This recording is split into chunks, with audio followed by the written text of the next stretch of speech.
this point, they may still rely on the guidance of their mentor, but they are increasingly able to take on challenges on their own. The foundation they have built during this time will serve them well as they continue on their journey, enabling them to approach their work with confidence and a strong understanding of the essentials. While they are not yet a master, they have taken the first critical steps toward that goal, and their time as an apprentice has provided them with the skills, knowledge, and mindset necessary to continue growing.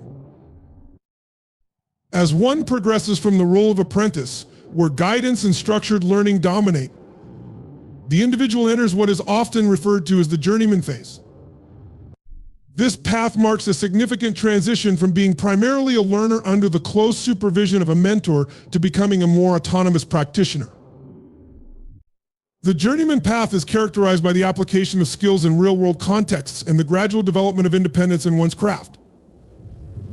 While the individual no longer requires constant oversight, they are not yet considered a master and still have much to learn, refine, and experience.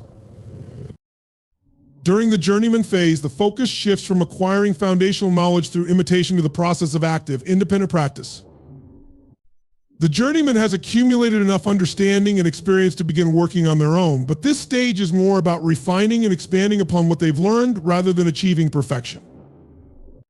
The primary goal is to deepen proficiency through hands-on experience, trial and error, and problem solving. This stage is crucial because it is where the individual starts to develop their own style, voice, or method of working. While they still rely on the teachings and guidance they received during their apprenticeship, they are now exploring how to apply those lessons in diverse and sometimes unpredictable situations. One of the defining features of the journeyman phase is the opportunity to work on more complex and varied tasks. The apprentice often works on basic, repetitive tasks to build competence, but the journeyman is expected to take on a broader range of challenges. This requires the ability to adapt and respond to new problems that were not necessarily covered during the earlier stages of learning. In this sense, the journeyman must be flexible and willing to experiment with different approaches. Mistakes are still common at this stage, but they are now seen as opportunities for growth. Each failure or misstep is a chance to reflect on one's methods and make adjustments, leading to a deeper understanding of the nuances of the craft. Unlike the apprentice phase, where direct instruction and feedback are frequent, the journeyman receives less constant oversight. They may still turn to mentors for advice or guidance when facing particularly difficult problems, but much of their learning now comes from self-directed practice. This requires a higher degree of self-motivation and discipline. Without the structure of the apprenticeship, the journeyman must take ownership of their own development, setting goals and seeking out opportunities to challenge themselves. This independence is both a responsibility and a privilege, as it allows the individual to begin shaping their own path toward mastery. As the journeyman becomes more proficient, they start to develop a deeper understanding of the subtleties and complexities of their craft.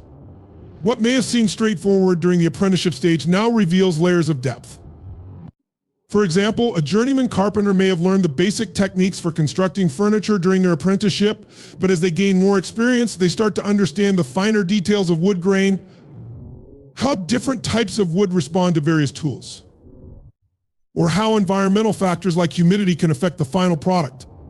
This heightened awareness allows them to make more informed decisions and to start personalizing their work in ways that reflect their growing expertise. In many fields, the journeyman phase also involves collaboration with others who are at a similar level of proficiency. This can be a critical part of the learning process, as working alongside peers provides new perspectives and exposes the individual to different techniques and ideas. These collaborations often occur in environments where the journeyman takes on real-world projects, which might include working for clients, participating in group endeavors, or taking on assignments that require a higher level of responsibility. In these situations, the journeyman is expected to contribute meaningfully, bringing the skills they have honed to bear on practical challenges. This kind of work provides valuable experience and also helps the journeyman build a professional reputation. At this stage, deliberate practice plays an essential role in the journeyman's growth. Unlike repetitive practice, which focuses on reinforcing basic skills, deliberate practice is a targeted effort to improve specific aspects of performance. The journeyman might identify particular weaknesses or areas for improvement, such as refining a specific technique, improving speed or accuracy, or mastering a more complex set of tasks. This type of practice is often mentally demanding, requiring the individual to push beyond their comfort zone and focus intensely on improving their abilities.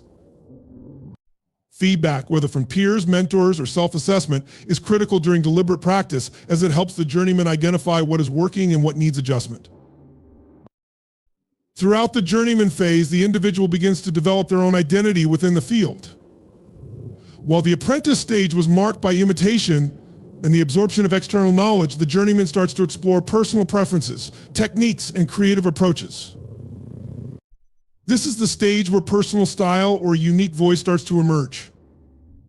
For example, a journeyman artist may begin experimenting with different mediums, themes, or techniques that reflect their individual vision, moving away from the more rigid structures they learned during their apprenticeship.